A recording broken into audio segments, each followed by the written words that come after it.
The sound of breaking glass echoed through the empty parking garage as Marcus lunged forward, catching his boss just before he collapsed onto the pavement. The company's most important client contract was tucked under his arm, and tomorrow's presentation, the one that could save or sink the entire firm, was less than 9 hours away. Marcus had a choice to make, and in that split second, his decision would alter the course of both their lives in ways neither man could possibly imagine. If you're enjoying this story of unexpected kindness and life-changing consequences, please hit that like button and subscribe to see more compelling human stories that remind us how a single moment of compassion can transform everything. Marcus Jenkins hadn't planned on becoming a hero that night. At 34, his life revolved around two things: his 7-year-old daughter Lily and keeping his job at Westbrook Financial to provide for her. Since losing his wife to cancer 3 years ago, he'd been walking a tightrope, balancing single parenthood with the demands of a cutthroat corporate environment under the tyrannical leadership of Richard Westbrook. Richard was notorious throughout the company for his brilliance in business and his equally impressive capacity for alcohol. Most employees kept their distance, but as Richard's executive assistant, Marcus didn't have that luxury. He'd learned to navigate his boss's mood swings, cover for his absences, and clean up his messes, both literal and figurative, all while swallowing his pride and remembering that Lily's future depended on this paycheck. That Thursday night had started like any other. Marcus had stayed late to prepare for tomorrow's presentation to Global Investments, a potential client whose business could pull Westbrook Financial back from the brink of collapse after a disastrous quarter. The company's survival, and the jobs of its 300 employees, hinged on landing this account. Just as Marcus was packing up to relieve Mrs. Patel, the elderly neighbor who watched Lily after school, his phone buzzed with a text from Richard: "Need help. Garage level B. Now." Marcus found his boss slumped against his Maserati, reeking of whiskey, barely able to stand. The presentation materials were scattered around him, and he'd apparently been sick on his custom suit. "I'm fine," Richard slurred, attempting to straighten his tie and failing spectacularly. "Just need to get home and sleep it off before tomorrow." Marcus felt a familiar surge of resentment. This was the man who had berated him in front of the entire office last week for being 5 minutes late after Lily's school bus had broken down. The man who had forgotten to approve his request for time off to attend Lily's school play. The man who made twice his salary in bonuses alone while Marcus struggled to afford Lily's asthma medication. For one tempting moment, Marcus considered walking away. Let Richard face the consequences of his actions for once. Let him drive drunk and get arrested, or worse. Let the company implode without tomorrow's presentation. Let someone else clean up this mess. But then he thought of Lily's smile that morning as she'd proudly shown him the drawing she'd made of the two of them. "That's us, Daddy. The best team ever." He thought of the 300 families who depended on Westbrook Financial for their livelihoods. He thought of his late wife Emma's voice in his head: "Your character isn't defined by how you treat people who deserve it, but by how you treat those who don't." With a resigned sigh, Marcus took Richard's car keys. "You're not driving anywhere tonight. I'm calling you an Uber, and I'll take these materials home to review before tomorrow." Richard's bloodshot eyes narrowed. "Who do you think you are? I'm fine to drive. Give me my keys." "No, sir. I can't let you do that." What happened next would replay in Marcus's mind for months to come. Richard lunged for the keys, lost his balance, and crashed into a concrete pillar. Blood immediately began streaming from a gash on his forehead. Marcus rushed to his side, pressing his own jacket against the wound while dialing 911 with his free hand. "Stay with me, Mr. Westbrook," Marcus urged as Richard's eyes fluttered. "Help is coming." The next few hours passed in a blur. The ambulance. The emergency room. Calling Richard's emergency contact, his sister Catherine, who lived 3 hours away. Explaining to Mrs. Patel why he was so late. Tucking an already sleeping Lily into bed with a whispered apology and a kiss on her forehead. It was nearly midnight when Marcus finally sat down at his kitchen table with the presentation materials. The doctor had assured him that Richard would be fine, a mild concussion and 12 stitches, but he'd be kept overnight for observation due to his intoxication level. Catherine was driving in but wouldn't arrive until morning. Which meant that Marcus was now responsible for the most important presentation in the company's history. He worked through the night, fueled by coffee and determination. Richard's notes were incomplete, his financial projections flawed. Marcus corrected errors, refined arguments, and completely restructured the approach based on his own research into global investments' recent ventures. By dawn, he had created something new, something better than what Richard had planned. As the sun rose, Marcus showered, dressed in his one good suit, and gently woke Lily. "Sweetie, Daddy has a very important meeting today. Mrs. Patel will take you to school, okay?" Lily rubbed her eyes sleepily. "Will you be home for dinner? You promised we'd make pizza." Marcus's heart clenched. He had promised. "I'll do my absolute best, Lillipad. And if I can't make it home in time, we'll have a special breakfast pizza tomorrow morning. Deal?" She considered this, then nodded solemnly. "Deal. But you have to try your hardest." "I always do, baby. I always do." Marcus arrived at the office early, his stomach in knots. He'd left messages for Catherine explaining the situation and offering to present in Richard's place, but hadn't heard back.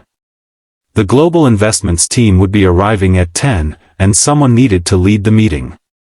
At 9:30, Catherine Westbrook strode into the office, impeccably dressed and radiating the same commanding presence as her brother. Marcus quickly briefed her on Richard's condition and the presentation. "I've reviewed everything and made some adjustments," he explained, handing her the updated materials.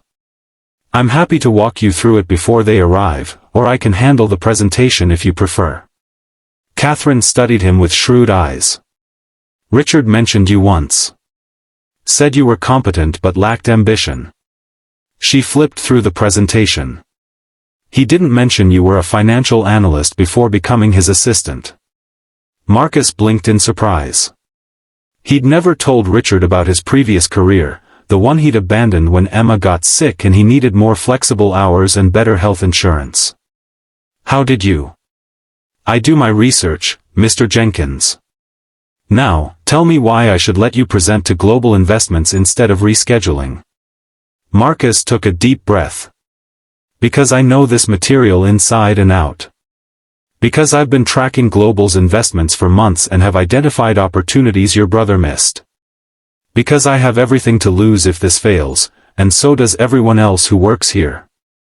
Catherine's expression remained unreadable. "And if I say no? Then I'll support whoever you choose and do everything I can to help them succeed." A hint of a smile touched her lips. "Interesting." Richard would have threatened to quit. She handed the presentation back to him. "The room is yours, Mr. Jenkins. Don't make me regret this." The next 2 hours were the most intense of Marcus's professional life. He presented to the global investments team with a confidence he hadn't felt in years, fielding questions with ease and demonstrating a depth of knowledge that clearly impressed the potential clients. When he finished, their CEO, Elaine Winters, actually applauded. "Refreshing to see such thorough analysis," she remarked. "We'll be in touch very soon, Mr. Jenkins." As the global team departed, Catherine approached him. "My office. Now." Marcus followed her, mentally preparing for termination. He'd gone over Richard's head, essentially hijacked the presentation, and revealed his boss's embarrassing condition to a major client. Any one of those actions could be grounds for dismissal. Catherine closed the door behind them and took a seat behind Richard's desk. "Sit down, Mr. Jenkins." Marcus remained standing. "With all due respect, Ms. Westbrook, if you're going to fire me, I'd prefer to hear it on my feet." "Fire you?" She laughed, a sharp, startling sound. "Why would I fire the man who just saved this company? Before Marcus could respond, his phone rang, Lily's school. His heart dropped as he answered. Mr. Jenkins? This is Nurse Reyes. Lily had an asthma attack during recess. She's stable now, but you need to come pick her up and take her to her doctor. I'll be right there, Marcus promised, already moving toward the door. He turned to Catherine. I'm sorry, but my daughter. Go, she said simply. Family comes first. We'll continue this conversation tomorrow. Marcus spent the rest of the day at the pediatrician's office and then at home with Lily, making the promised pizza for dinner and reading her extra stories at bedtime. His phone remained suspiciously quiet, no angry texts from Richard, no follow-up from Catherine. The uncertainty gnawed at him, but Lily's needs took precedence. The next morning, after ensuring Lily was feeling better and arranging for Mrs. Patel to check on her during the day, Marcus headed to the office, prepared for whatever consequences awaited him. He found Richard in his office, a bandage on his forehead, looking surprisingly sober and subdued. Catherine sat beside him, both of them reviewing documents that Marcus recognized as his presentation. Jenkins, Richard said, gesturing for him to enter. Close the door. Marcus complied, standing tall despite his racing heart. Mr. Westbrook, about the other night. Richard held up a hand. Catherine told me everything. How you prevented me from driving drunk. How you got me medical attention. How you stepped in for the presentation. He paused, visibly uncomfortable. And how you apparently impressed Global Investments enough that they called this morning to accept our proposal, with one condition. Marcus waited, confused. They want you to be their primary contact, Catherine explained. They were quite insistent. Richard cleared his throat. Which brings us to why we called you in. Catherine and I have been discussing the future of Westbrook Financial. I've come to recognize that I have some personal issues to address. What my brother is trying to say, Catherine interjected, is that he's checking into rehab today for 90 days, and we need someone to run the company in his absence.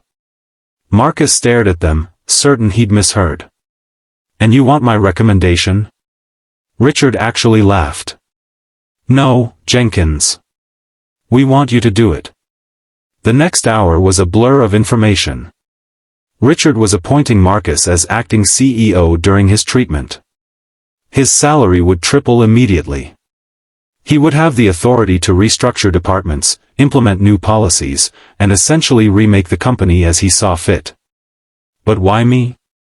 Marcus finally asked. I'm just your assistant.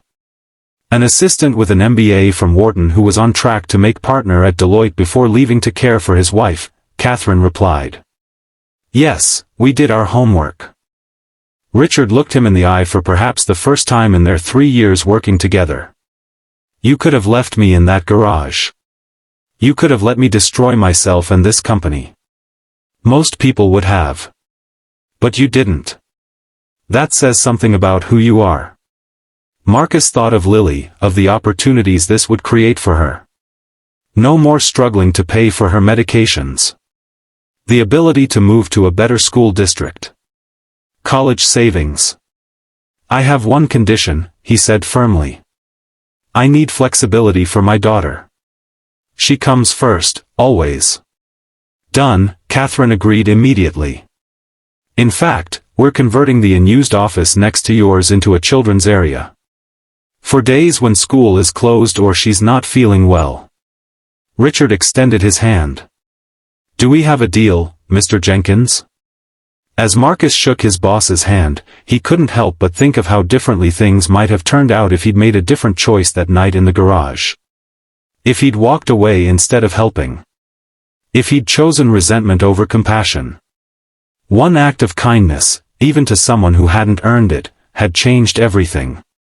6 months later, Westbrook Financial was thriving under Marcus's leadership. Richard returned from rehab a changed man, supporting Marcus's vision rather than reclaiming control. Lily had her own special corner in the office, complete with books and art supplies, where she spent occasional afternoons helping Daddy with important business stuff. And on the anniversary of the night in the garage, Marcus received a small package from Richard. Inside was a set of keys, not to a car, but to a house. A note explained that it was in Lily's school district, 10 minutes from the office, with a backyard for her to play in and a study where Marcus could work from home when needed. The note read simply, "Some debts can never be repaid, but that doesn't mean we shouldn't try. Thank you for saving more than just my life that night." Sometimes the greatest turning points come disguised as impossible choices. Sometimes the kindness we show to others, even those who may not deserve it, returns to us in ways we could never imagine. And sometimes, the simple act of doing what's right, even when it's difficult, can transform not just one life, but many. If this story touched your heart, please like and subscribe for more powerful stories about how compassion and integrity can change lives in unexpected ways. Remember that your actions matter. You never know when a single moment of kindness might be the beginning of something extraordinary.